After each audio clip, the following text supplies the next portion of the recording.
Arvoisat naiset ja miehet, tytöt ja pojat sekä presidenttimme Petri.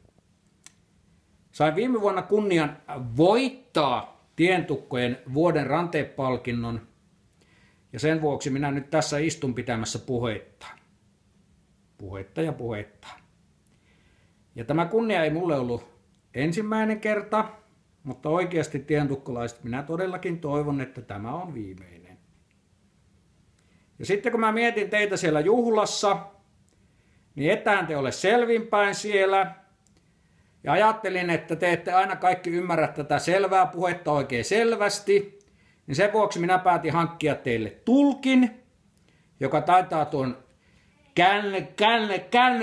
kännesmin puhumisen. Ja sen pitemmittä puheitta niin minä haluan esitellä tämän henkilön. Ja hän on sivupersoonani Ukko Tientukko. Kiitos Aku-Ankka. Ja terve teille muillekin. Minä olen katsomassa rallia täällä ja oli pakko ottaa pari ylimääräistä huikkaako minä kuulin, että mä joudun tämmöiseen tulukkaushommaan. Niin. Otan Aku-Ankka sinne, niin minä otan taas pari. Kiitos sinullekin, Ukko. Ja sitten asiaan. Tämän arvostetun ja himoitun palkinnon saajaehdokkaita ovat vuonna 2016 ehdokas numero 1 Arto Poika Hartikainen. Artohan laittoi vuodenvaihteessa uuden auton ja testaamahan piti lähteä, mutta testaamaan mentiin kisaan ja kaikkihan me tiedämme, miten siinä kävi. Eka ehdokas on Pölyjä Renault Racingin Hartikaisen Arto. Eihän siinä hyvin käy, jos ostaa auto ja lähtee ajamaan testiä eka kisaa heti. Niin ei käy hyvin. Minä henkilökohtaisesti olen sitä mieltä, että jos Arto olisi ajanut vaan sillä pololla, niin ne olisi saattanut vaikka johonkin UA-seuraan pyytää sitä. Moi!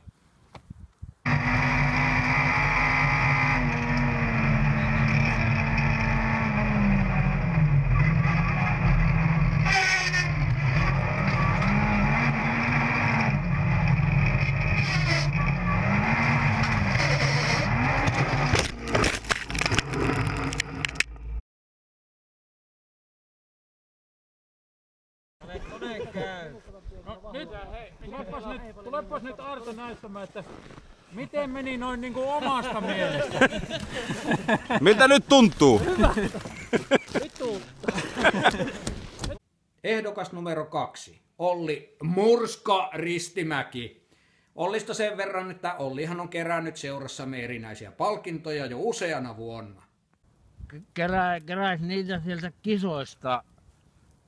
Ja sitten on toinen ehdokas Resan kättelijä Ristimäen Olli. Olli on kanssa, se on kyllä yhdenlainen suhari, että äijä lähti ajamaan niinku SM. Voi riepu, mutta onneksi oli Junnu SM. Ja sitä minä en niinku ymmärrä, että jos tie menee suoraan, niin kaveri ajaa sitten niinku näkee, että sillä ojassa on kivi, niin minä ajan siihen. Nää ihmettelee, mutta sen minä sanon, että Rengas kuitenkin yritti niinku kaikkensa, että se lähti irti ja yritti pysyä siinä häjyn perässä ja sitten eihän se pysynyt, että ja minä en puhu häjystä Ollista, vaan siitä autosta. rengas tosiaan tuli perässä, mutta sitten se suistui sinne ojaan niinkö kunniakkaasti semmoisen tietukkojen tapaa, että pienetelle.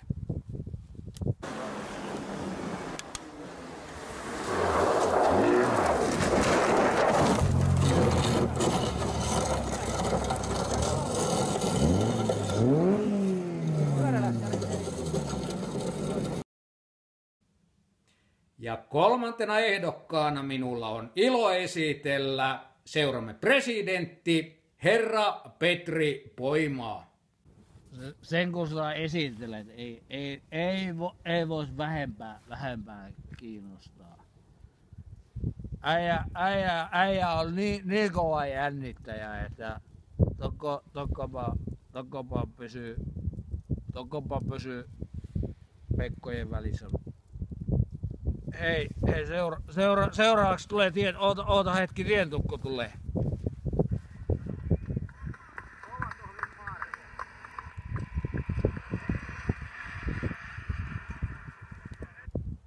Jumalauta, ne vetää hienosti. Pakko ottaa se kunniaksi, vaikka ei yhtään tekisi mieli.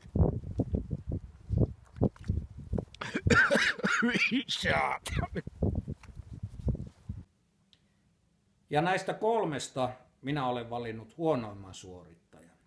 Kaikkia kolmea yhdistää tien ulkopuolella ajaminen. Osa etenee siellä katollaan, osa ilman rengasta ja osa niin syvällä hangessa, että no en minä löydä edes sanoja kuvaamaan. Vaan minäpä löydän. Hevon persiissä ne oli hevon persiissä ne. Ne oli niin syvällä sillä hangessa, että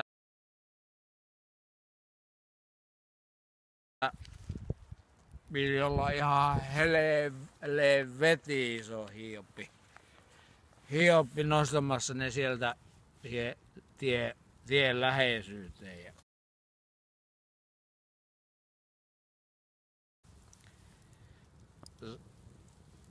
Saanko minä sanoa sulle jotakin muutakin tästä kuskista? No kerro pois vaan.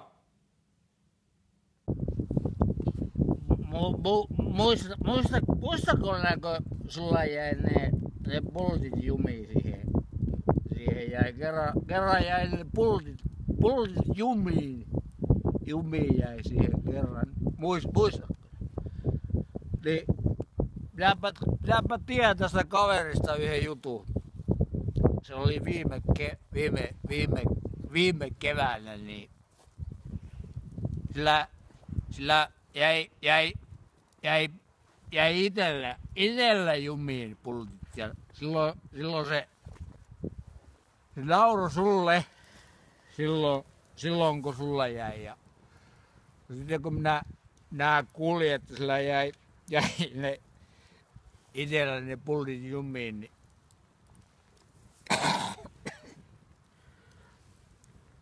voit uskoa, että minä nauroin aika paskaisesti silloin. Kiitos tiedosta. Kertomasi seikka oli tiedossa. Ja voit arvata, että myös minä nauroin aika paskasesti. Mutta asiaan. Vuoden 2016 vuoden ranteet luovutetaan henkilölle, joka ei ole voittanut niitä koskaan aiemmin. Eli kaikki on vielä pelissä mukana.